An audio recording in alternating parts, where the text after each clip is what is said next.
The Senate office of John Kennedy, Louisiana's sharp-tongued, quick-witted senator, was a sanctuary of order amidst Washington's chaos, bookshelves lined with legal texts, a worn oak desk, and a single window framing the Capitol dome under a bruised evening sky. But tonight, the air felt heavier, charged with something unspoken. Kennedy's hand paused over an unmarked envelope that had appeared under his door, slipped there like a secret no one wanted to claim. Its edges were frayed, as if it had been handled by too many hands, none of them eager to be traced. He sliced it open with a letter opener, its blade glinting under the desk lamp. And what spilled out wasn't just paper, it was dynamite. A declassified FBI memorandum misfiled in the agency's labyrinthine digital archives under foreign media intercepts dated early 2016. The title alone was enough to make Kennedy's pulse quicken: Narrative Foundation Joint Strategy via DNC. The words within were worse. A Russian-language document detailing email exchanges between Leonard Bernardo, head of the Open Society Foundation's Eurasia desk, and Julianne Smith, a senior political operative with deep ties to Washington's power corridors. The memo wasn't just a record, it was a confession outlining a coordinated campaign to manipulate public perception through media tech and NATO-aligned think tanks. George Soros's operatives, it claimed, weren't mere spectators in the 2016 election cycle. They were the architects, scripting a narrative to reshape the nation's psyche. Kennedy leaned back in his chair, the leather creaking under his weight. His mind, honed by years of cutting through political double-talk, screamed trap. A Russian-language memo from a non-attributable source. It was the kind of bait that could sink a career faster than a Louisiana bayou could swallow a careless fisherman. But Kennedy wasn't one to shy away from a fight, especially when the truth was at stake. His instincts, sharpened by decades of navigating Washington's murky waters, told him to look closer.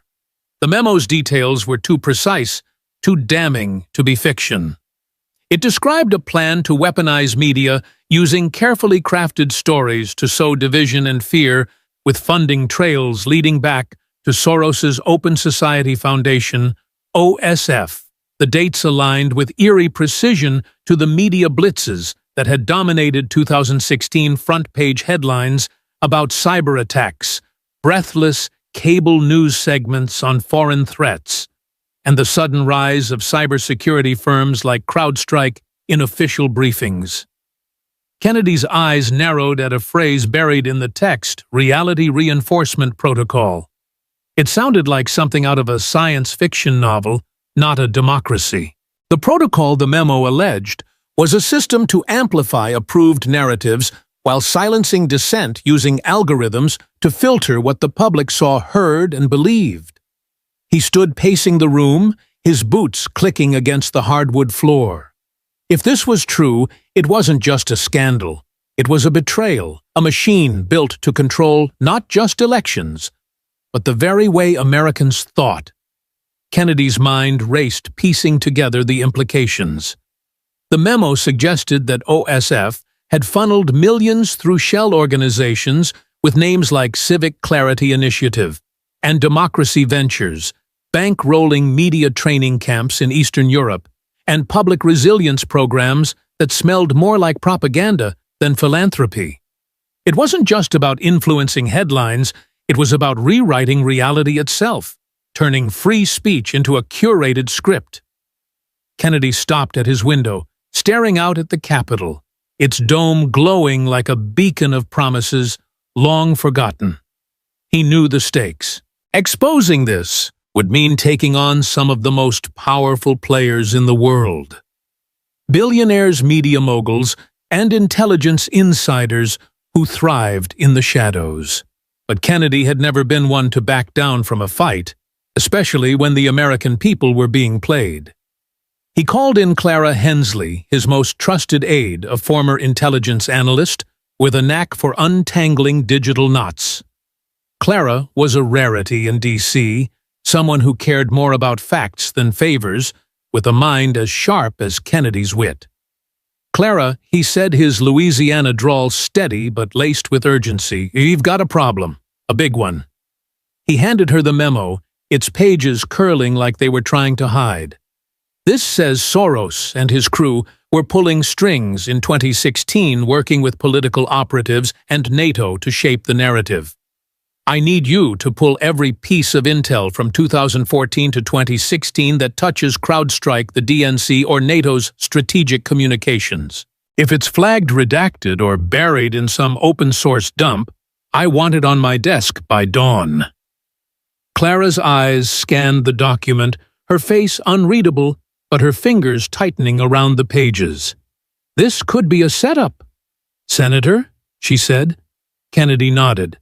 "Could be. But if it's not, someone's been driving this country in circles while we've been asleep at the wheel. Let's find out who."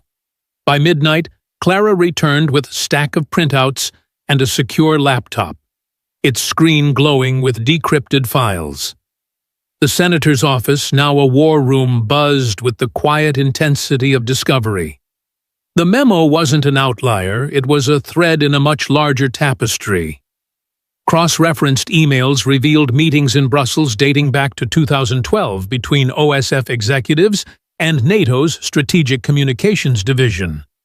Conference rosters listed names Kennedy recognized, editors from CNN, The Guardian, even Politico sitting alongside tech CEOs and political operatives. One document, a funding outline, detailed millions in grants, funneled through layered nonprofits, each with a noble-sounding name but no clear purpose beyond influence. Kennedy's eyes locked on a 2014 briefing slide